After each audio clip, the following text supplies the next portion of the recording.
Welcome to the Flipped Classroom with Mrs. Campbell. Today we're looking at the characteristics of culture, and this is in tandem with the grade 7 syllabus for social studies. But before we go any further, let us take a look at our objectives. Our objectives are to construct your own definition of the key terms, which are culture, heritage, ethnic group, melting pot, cultural heritage, and preservation. Also, you'd be expected at the end of the lesson to be able to classify aspects of culture as either material or non material. You'd be expected to be able to analyze the different aspects of Jamaica's cultural heritage that are indigenous to Jamaica. Also, you'd be expected to establish criteria to determine the practices, beliefs, and values of a culture that should be maintained and those that should be changed. And finally, you'd be expected to create a timeline to trace the coming of the different ethnic groups to Jamaica. Now for the key terms.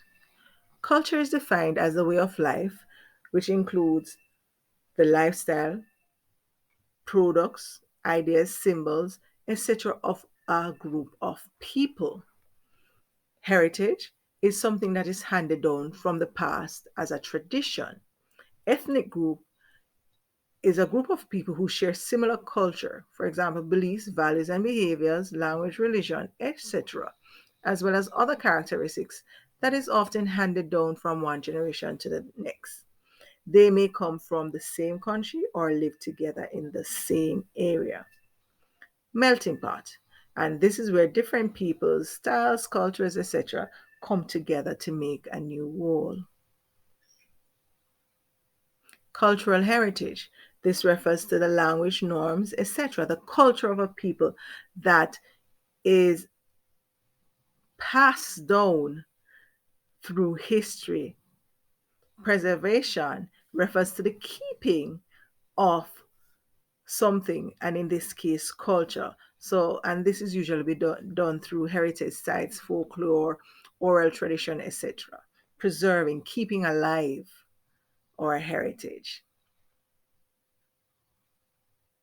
Now let us look at the characteristics of culture. Culture has five main characteristics, and they're as follows. Culture is learned.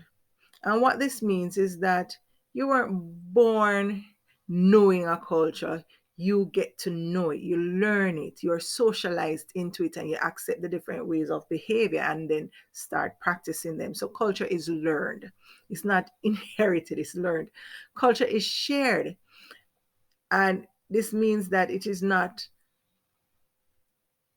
just relate to one single person. It's not to one person, but that the culture is shared across cultures. For example, as a Jamaican, I may appreciate and actually listen to or watch Korean movies or music. Culture is adaptable, and this means that it changes. And if culture did not change, then it would stand the risk of dying, because if it's no longer relevant, then no one would really practice it. Culture is also dynamic, and this is to say that it doesn't remain the same all the time. So, culture may be seen or identified a particular way for your grandparents or your great grandparents, while it is seen or practiced a different way for you, but there are similarities. There's a common thread that passes through, but that it is not necessarily stagnant and stays the same way all the time to all people. It's not the same thing to all people all the time. Culture is also symbolic. Oftentimes, individuals will create symbols to represent their culture. For example, in Jamaica, we have the national fruit, we have the national tree, we have our flags. So we will associate certain items or certain symbols to our culture. So culture is symbolic. Now, as was mentioned before, culture can be classified into two ways: material or non material. And another way to refer to these very terms are tangible and intangible. So material culture is referred to as tangible culture in that it is physical, it is something you can touch, it is touchable, while non-material culture is more of your beliefs and your language, etc. These are things, your values, your rules, these are things that cannot be touched. All right, and so they are non-physical. Now, look at some aspects of the Jamaican cultural heritage. We have dance, we have bush medicine, we have language, buildings, religious practices, music, and the list goes on. Now, for all these that are listed here, and of course there are others, these could be classified as either tangible or intangible, or in other words, as material or non-material. So, for example, language here would be non-material because you can't touch language. However, the buildings or paintings, etc., or monuments would be tangible or material because they're physical and you can actually touch them. And of course, let me reiterate to say that, hasten to say that aspects of our culture refer to those things that are unique to us, or music, or food, or dances, all of that. That makes Jamaica's culture so unique and cannot be found anywhere else. Now, should all aspects of culture be maintained? Because we're going to be discussing a little later on about preservation of culture, how it can be preserved, and all of that. But food for thought, should all culture be preserved? Because if you think about it, not all culture is necessarily good, or not all culture is fair or humane. Some culture is unhealthy and is discriminatory. And should a culture like that be maintained?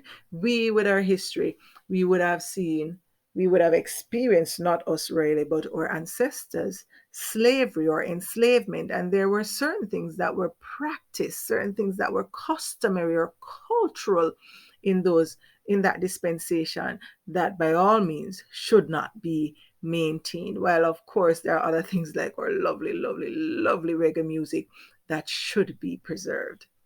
Now, how can culture be preserved? It can be preserved in a number of ways. Just by practicing ecotourism, talking with your elders, listening to the stories from grandma, going to national events, Jamaica Day, all those things, and participating at cultural activities. So, and of course, there are other ways in which culture can be preserved. Let us also now look at the different ethnic groups that would have come to Jamaica to contribute to this unique, lovely culture that we have. We have the Taínos, who were the first set of inhabitants on the island, followed by the Europeans. No, having exploited the Taínos, the Europeans were seeking to find another labor force. And so they turned to Africa, where Africans were captured and enslaved, brought to the island and enslaved. Now, after the emancipation of slavery, the emancipation and slavery was abolished, they also still needed another workforce. And as such, Asians, starting with the East Indians, were brought to the island as indentured laborers. This we will go into further details in class. But until then, complete the quiz that is attached to this video in Google Classroom. Toodaloo, take care.